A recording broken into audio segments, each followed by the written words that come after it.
Sinușira. Era în oară una fată nică, ți-o aclima Vanghilița.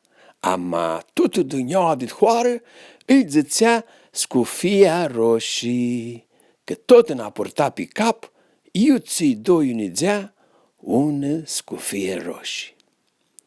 Tu una zu, mama sa o aclimă și-l zăsi. Știi că maita ea stelănzită? Ia, haide să-i duți niheamă pită dulții, ți-ta mamul scoși de cireapul și una cutie cu lăcumi. Cu multă harau! Zăsi scufia roșii, ține zea cate stămână să o veadă maisa.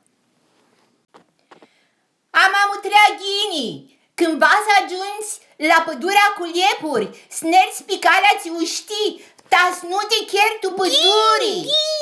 Scufia roșii luă calea câtă casa iubăna maisa.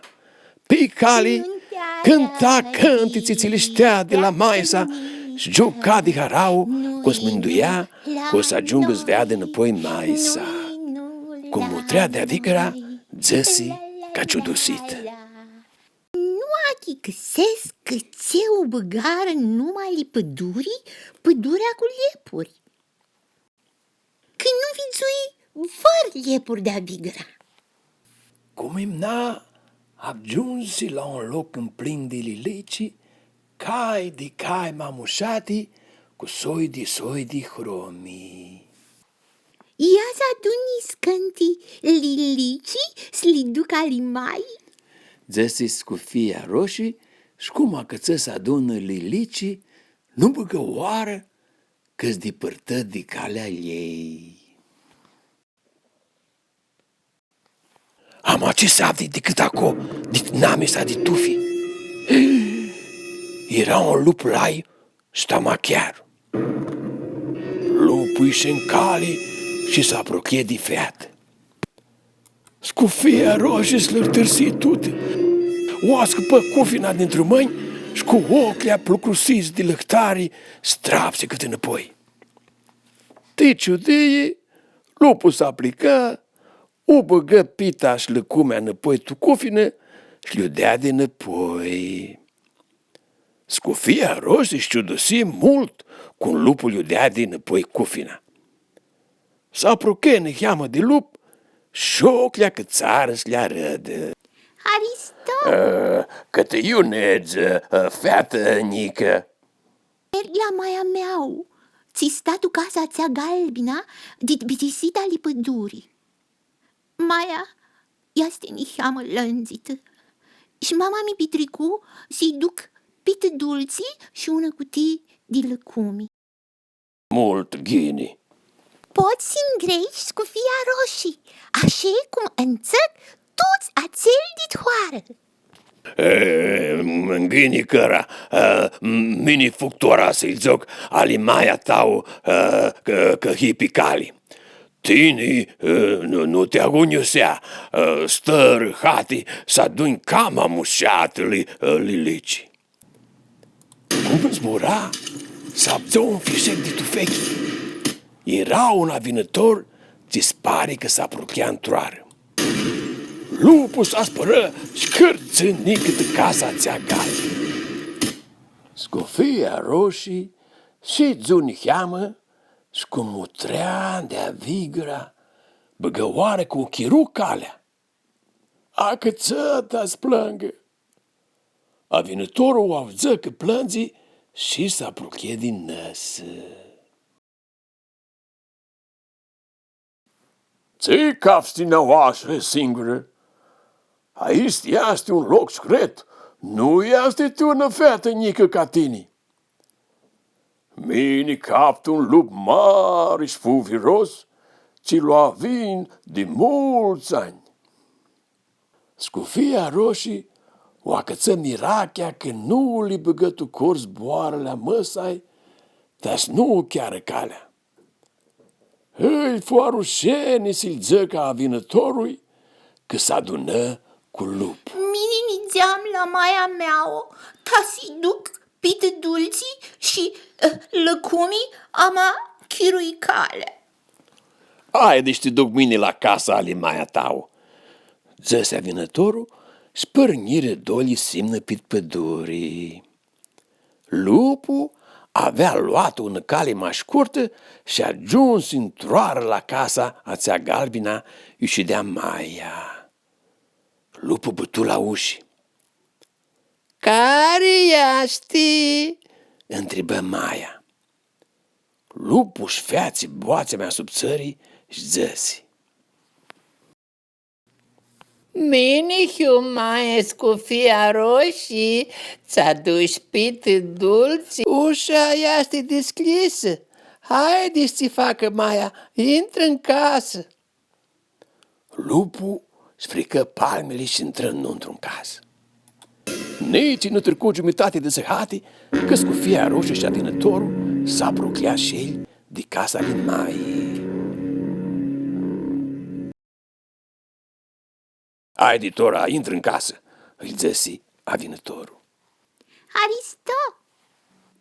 Avinătorul lua calea înapoi către pădure.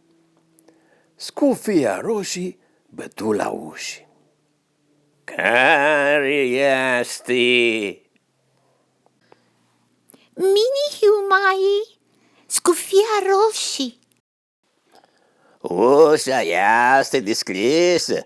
Haide înăuntru să te facă Maia. Scufia roșii și zuni cheamă pe minduiare, că îi se păru că boața Maia sa era niheamă alăxită. Văi, Maia, oare boața niheama alăxită de lingoare mărata? Deschise ușa și intră în casă. Lupul era testul cârvate. Era înviscut cu roba din noapte ale Maiei și avea pe ochi chelchilii ale ei. În casă era neheamă scutirii că lupul uclise ferida și o trase perdea, dar să nu lovea de ghinii scufia roșii. Cu fata ale Maie, țigini că veniși la Maia când iesc lănțită. Haide, nu te bași Maia. Haide, curbanii Maia, haide înculea că nu te vede Maia ghini. Cufia roșii o alăsă cufina în padi, ma nu s-a apropie mult de cărvate că îi se părea că Maia s-a mutrea altă soi tusurate. Câți ai manile ahândi lungi? Dar poți să te îmbrăcitezi, maghini, curbanii Maia.